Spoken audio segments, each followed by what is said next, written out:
You've been lied to about what programmers are actually like. You probably know the stereotype. The smart guy sitting in a dark room, typing at impossible speed, barely talking with anyone, just somehow understanding everything instantly. Movies love that version.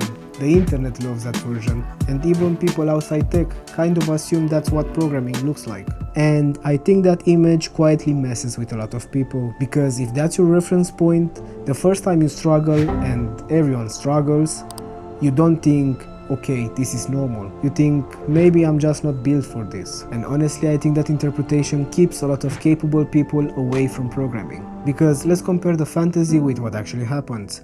You sit down to build something that seems manageable and maybe even simple. At first, you're optimistic. Then suddenly, your 10 browser tabs open, reading documentation that somehow answers your question while creating 3 new ones. You try one fix, nothing happens. You try another one, the error message changed, which somehow feels worse. At some point, you start copying something from a forum post written 6 years ago by someone with a username like darkcoder1998, hoping that the stranger understood life better than you do right now. And then hours later, you realize the problem was something tiny, a typo, a bad assumption, something obvious in hindsight. That experience is incredibly normal, but if your mental model is good programmers just get it, then moments like that feel like evidence that you don't belong. That's where the damage appears. And honestly, I don't even think debugging is the biggest misunderstanding. The biggest one is the idea that great programmers mostly work alone, because that one is just wildly disconnected from reality. There's this fantasy that really capable programmers disappear into a room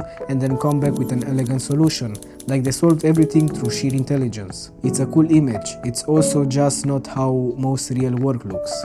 Real software work involves a lot of talking, a lot of asking questions, a lot of explaining your thinking only to realize halfway through what you're saying doesn't really make sense. A lot of somebody else looking at your code and asking a question that instantly makes you realize that you missed something obvious. And honestly, that's a good thing. Because the idea that competent people shouldn't ask for help creates terrible habits. People stay stuck for way too long because asking feels like a weakness. They avoid feedback because they don't want to look inexperienced. They put more energy into looking competent than actually getting better.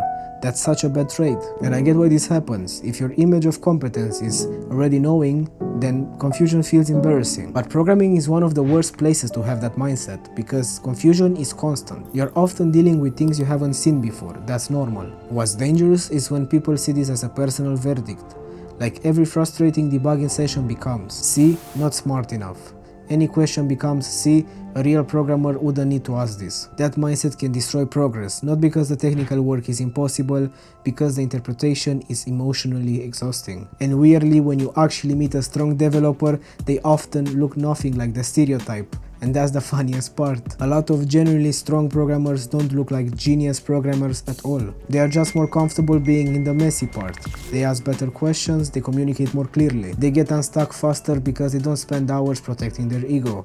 They're okay with saying, I don't know. They're used to learning unfamiliar things. They don't panic every time something breaks. And yes, some people are incredibly talented, obviously. But if your entire model for success is raw brilliance, you're missing what actually matters in practice. Because day-to-day software work is much less about cinematic intelligence and more about repeated problem solving, communication, adaptation, and not emotionally collapsing when something behaves in a weird way, which is often. I think this matters because a lot of people are quietly filtering themselves out, not because they can't do it, but because they compare the real experience with a completely fake image. And if your benchmark is some fictional programmer who never struggles, never asks for help, and somehow always knows what's happening, then of course your own learning process feels wrong. But maybe the problem isn't your ability. Maybe the problem is the story that was given to you about what programming should look like. And honestly, I think that's a much more useful thing to question.